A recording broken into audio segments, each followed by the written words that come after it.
Hello everyone, मैं शबनम हूँ और मैंने रिसेंटली नॉर्सेट 10 में AIR 19 और AIIMS MSc nursing entrance exam 2026 में AIR 14 सिक्योर किया है।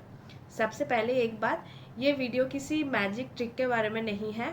मेहनत का कोई सब्स्टिट्यूट नहीं होता, लेकिन अगर प्रिपरेशन को एक सही डायरेक्शन देना है तो एक अच्छी टेस्ट सीरीज़ बहुत बड़ा डिफरेंस क्रिएट कर सकता है उस चीज़ में।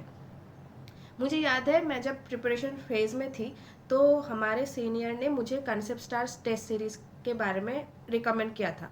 उन्होंने बोला था एक बार सिंसियरली फॉलो करके देखना, फ़ायदा ज़रूर होगा। और ऑनेस्टली उनका सजेशन मेरे लिए बहुत फ्रूटफुल रहा। मुझे सबसे ये अच्छी बात लगी कि कंसेप्ट स्टार पर ऑलमोस्ट रोज़ नए टेस्ट अपलोड होते रहते हैं। इससे प्रिपरेशन कंटिन्यूस रहती है और पढ़ाई में कंसिस्टेंसी भी मेंटेन रहती है। कभी ये नहीं लगा कि प्रैक्टिस के लिए क्वेश्चंस ख़त्म हो गए। और जो सबसे इम्पॉर्टेंट चीज़ है, उनका टेस्ट पैटर्न कभी एग्ज़ाम ओरिएंटेड है। जब एक्चुअल नॉर्सेट और एम्स MSc पेपर देना जाओगे तो ऐसा बिल्कुल नहीं लगेगा कि कंप्लीट नए पैटर्न का एग्ज़ाम तुम दे रहे हो। मॉक टेस्ट की वजह से एग्ज़ाम टेम्परामेंट पहले ही डेवलप हो चुका होता है। और अगर रैशनल की बात करें, ऑनेस्टली कंसेप्ट स्टार का रैशनल मुझे बहुत ही पसंद आया। सिर्फ आंसर बताकर छोड़ नहीं देते, कंसेप्ट भी एक्सप्लेन करते हैं। कई बार ऐसा हुआ कि थ्योरी पढ़ते वक्त मैंने किसी टॉपिक पर इतना ध्यान नहीं दिया था, लेकिन टेस्ट के रैशनल की वजह से वो टॉपिक क्लियर हो गया और सरप्राइजिंगली बाद में वही या उससे रिलेटेड कंसेप्ट्स एग्ज़ाम में देखने के लिए मिलता है। तब लगा कि अच्छा हुआ ये टेस्ट सीरीज़ मैंने लिया था, ये टेस्ट वगैरह मैंने दिए थे।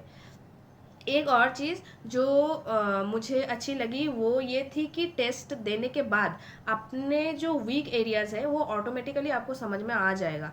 फिर टारगेटेड रिविजन करना बहुत इजी हो जाता है और धीरे धीरे कॉन्फिडेंस भी बिल्ड होने लगता है। एक फीचर जो और कंसेप्ट स्टार के बारे में मुझे बोलना है, जो मुझे बहुत पसंद आया, वो है उनका रैंकिंग सिस्टम। हर टेस्ट के बाद आप सिर्फ मार्क्स ही नहीं देखते, बाकी ये भी समझ आता है कि बाकी एक्सपीरियंस के साथ कंपैरिजन में आप कहाँ स्टैंड कर रहे हो।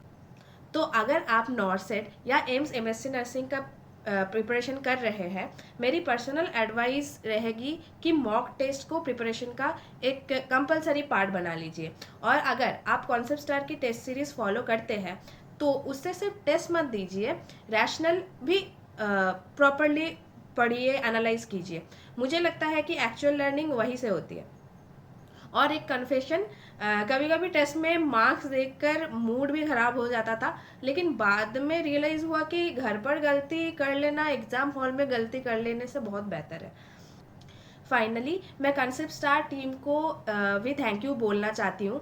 एक अच्छी टेस्ट सीरीज सिर्फ क्वेश्चंस का कलेक्शन नहीं होता, बल्कि प्रिपरेशन को सही डायरेक्शन देने का एक मीडियम भी होती है, और मेरे जर्नी में इसका कंट्रीब्यूट डेफिनेटली रहा है। So concept star test series recommended है। आप लोग भी आपके प्रिपरेशन के लिए सोच सकते हो कंसेप्ट स्टार टेस्ट सीरीज़ के बारे में।